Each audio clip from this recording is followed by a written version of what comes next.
I ask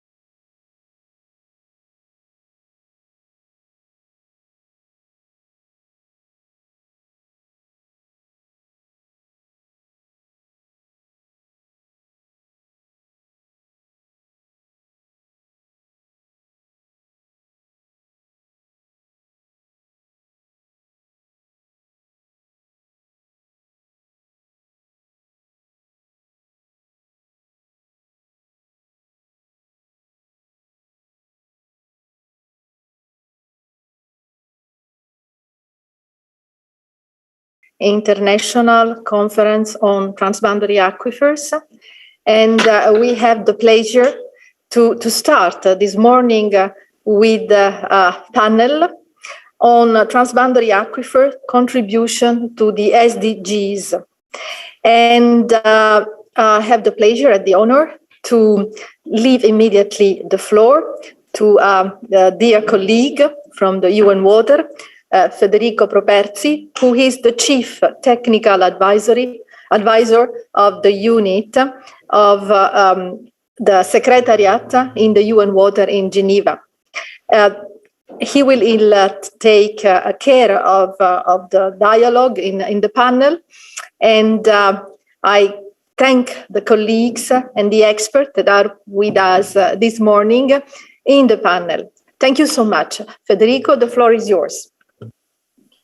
Thank you, Alice. Thank you very much. Good morning, good evening, maybe everybody.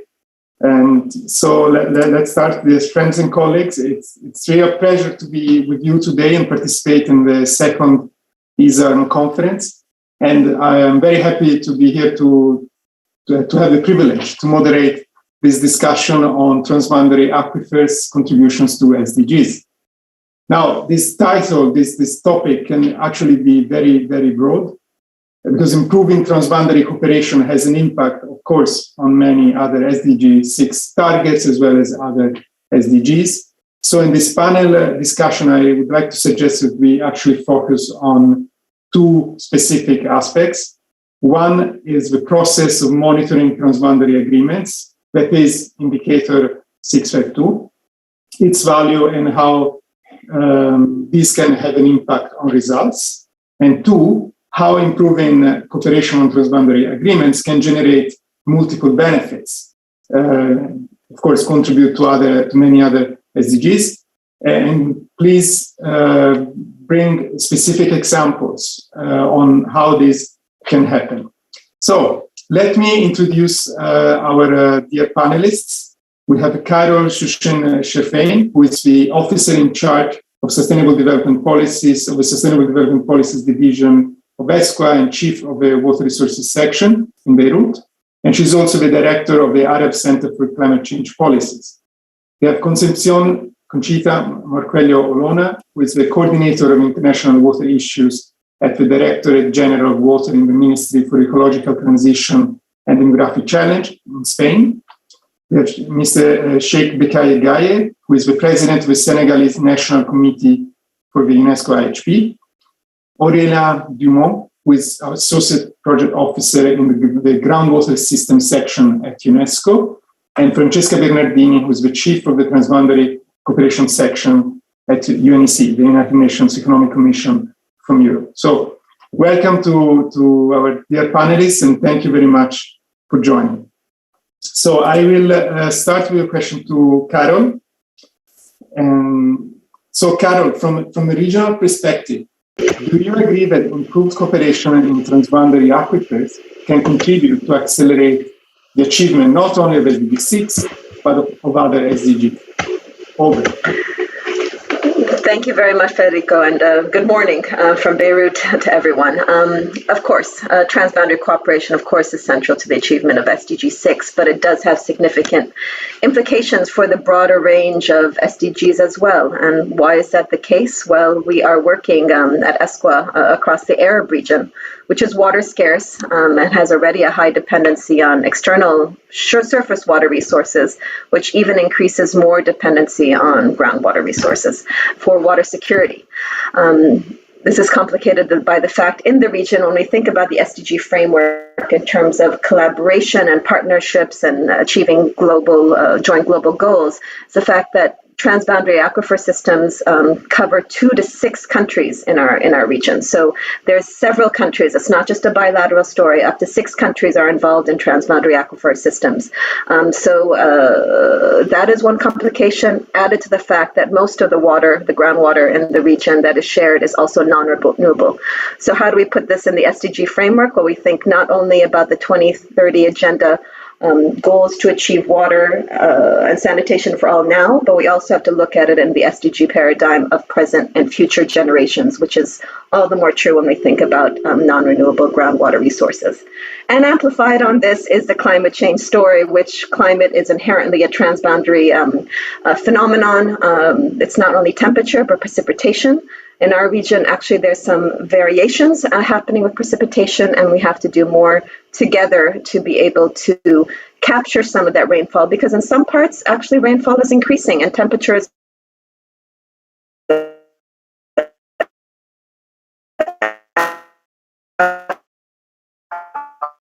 versus we have our colleagues with us here from UNESCO and UNECE who are already leading on SDG 6.5, and I'm sure they're going to be referring to the outcomes. I would just say with the Arab region, we were very pleased for collaborating with them within the framework of the UN Water Family. We were pleased to see in the last report that there was increased responsiveness from the Arab states to a report on this indicator, with the groundwater component reporting increasing from under 20% over 30%, and the average score for groundwater also increasing. Challenges, of course, still exist. Lack of creation on data sharing continues to be a challenge, and there are opportunities to overcome that with disruptive technologies and new technologies coming on board to reinforce the progress that has been made. And I do signal that progress is there. The Arab region is home to 4 very important transboundary water systems: the DC, the Northwest Sahara Aquifer System, the Nubian Sandstorm System, and the Senegal Mauritanian Aquifer System. Those cooperation frameworks exist. We need to build on that to further our partnerships and peace and security efforts. And just to wrap up, I signal that when we look at these in an SDG context, we need to look at groundwater and climate change impacts. We do this through our regional initiative for assessing the climate change impacts on water and water-related sectors through our RICAR initiative under our Arab Center for Climate Change Policy. We're focusing on these issues in our ESCO Water Development Report, which is really working on ways to position groundwater, even more importantly, in the water security dialogue, which is under the framework of the Water Action Decade midpoint comprehensive review that we're working with you and other UN water colleagues on, in order to provide a science-based approach and lessons learned from across the region and across other regions to further progress transboundary water cooperation for peace, security, and partnerships. So that's from the Arab region as a snapshot. Thank you. Thank you, Carol, and many thanks for mentioning the UN 2023 Water Conference, which will be coming in March 2023, which is the one UN conference on water-related topics in almost 50 years. So an opportunity really not to miss. So thanks a lot. Now, I would like to move to ask a question to Conchita. CODIA has supported several activities to improve cooperation in transboundary aquifers in the Latin America and Caribbean region. Do you consider that an improved cooperation can put achievements, of other SDGs on track? Improved cooperation on transboundary waters. Thank you. Over to you. Okay, thank you, Federico. And just for those who are not very familiar with CODIA, I would just briefly say that the CODIA is the Conference of Ibero-American Directors of Water, and it is one of the main forums for exchanging I'm discussing issues on water policies in the Latin American region, and it is the main forum of water authorities in the Ibero-American space, because CODIA is a network which is adscribed, and it forms part of the General Secretary, Ibero-American General Secretary. And as such, we are deeply involved in developing the Ibero-American Environmental Agenda, which is going to be renewed in the next months under the Secretariat, the SAGIP, the Ibero-American General Secretariat. In CODIA, as you said, Federico, we have a work program for promoting the development and exchange of experiences between the water authorities, amongst the water authorities and other international actors which also debate with us. We have a strong alliance with UNESCO and with other UN agencies, in particular UNECE and UNEP. And we also, part of our work program, we also develop capacity building activities which form part of our regional policy dialogues on water. As part of these activities, as you said before, the integrated water management on aquifers has been a central piece of our work program, and we've been developing several activities along the years on how to improve water management in transboundary aquifers, and how to modelize and how to technically improve the knowledge of transboundary aquifers in the region. Ultimately, regarding the aspect of transboundary aquifers, we have been developing our work on an in-depth analysis of the indicators of SDG 6. And we started a couple of years ago with the indicator on water governance, SDG 651. And now in this year, we are under the development of the work on the indicator of 6.5.2, on transboundary waters, and we've been developing a work very focused on transboundary aquifers. We had policy dialogues last February, and now we had a conference in November, which also focused on this issue. We jointly with the Secretariat of CODIA, which is held in the Water Directorate, and I am part of the team of the Secretariat. The Secretariat with the UNESCO and UNECE has been jointly worked in how to make this in-depth analysis and try to find out some important key questions on public policies in order to improve their cooperation and the effectiveness of cooperation. As main results, we have found that the transboundary cooperations in general in water resources, but also in particular in aquifers, is a question of governance. Governance is a key part of the good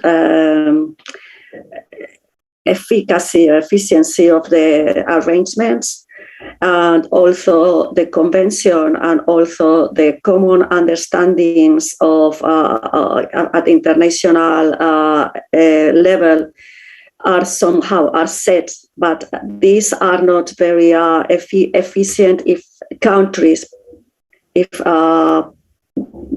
each country has not a proper framework on regulatory, institutionality, and cost recovery framework. And this is something that we have found out after the work we've done before on the analysis of the indicator on water governance 651, and we have only working on quite in depth under the 652, in which governance is a key part, and funding is good, but funding has to be streamlined with the institutionality and regulatory frameworks of each country. And each country has to have their proper mechanisms for water planning and for a cost recovery of the investments in order to prove efficacy on the good management and on advancing on good management of aquifers. Also, we have also found out that there are very good examples of agreements already in place and water management already in place, which are very inspiring, I think, for other countries in the world. And also CODIA is trying to promote these good examples and take the most of them in order to take lessons from them and try to expand them, these good practices to other regions. I think that I could end here for this moment. Thank you.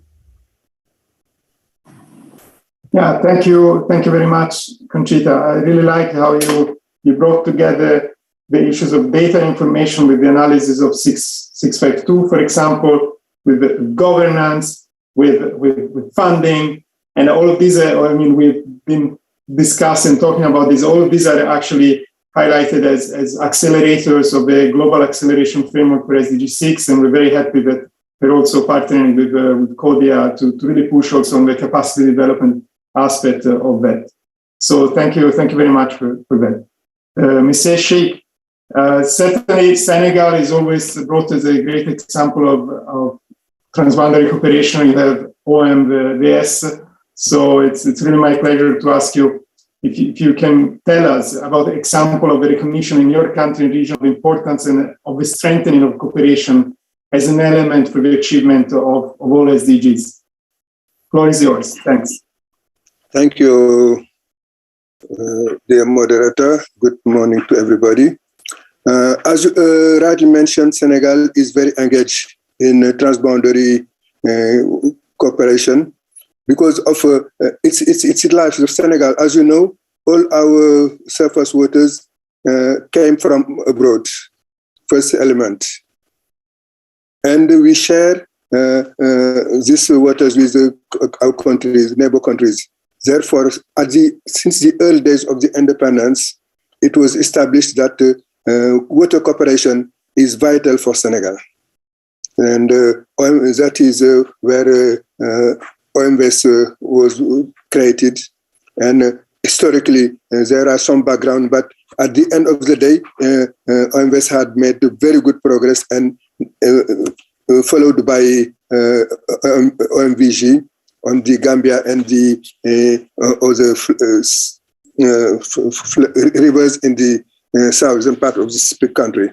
And concerning the surface water, all the surface basins are covered by treaties. And Senegal has a given right to OMVS, and all the countries, they are sharing everything. So this is really at the top, I think, of cooperation in shared water resources. On the other hand, now, if you come to the groundwaters, as everybody has noticed, it took a long time to make people aware of the fact that groundwaters can be transboundary. And since, let's say, the Senegal has started to investigate the Senegal-Mauritania aquifer, it was a little bit timid at the beginning, but starting around 2008, 2010, in the context of the Sahel project initiated by the Atomic Energy Agency, efforts has been made to really do a kind of diagnosis based on knowledge. A lot of investigation have been made along in the aquifer system, and now we have came with UNESCO and UNESC to the fact that now the countries have signed an agreement to do a kind of joint management. It is a starting, but I think a lot of improvement have been achieved, and this is mainly, this has been mainly, I can say, based on the goal of achieving the SDG 652. Because when Senegal participated as a pilot country in the evolution of this indicator, it appears that 100% of our surface water were under convention and under treaties, but 0% on groundwater. And therefore, it was necessary to really make sure that, and over that, the investigations have indicated that there are hotspots that cannot be investigated unless it is done commonly by the three countries, Senegal, Mauritania, Gambia, and on the other side also Guinea-Bissau. Therefore, the target of the SDG has boosted really the interest on making arrangement for having a common knowledge of the transboundary aquifer and for managing it. If we move a little bit around the region, I think that, as you know, there are a lot of river basin organizations in the region. I think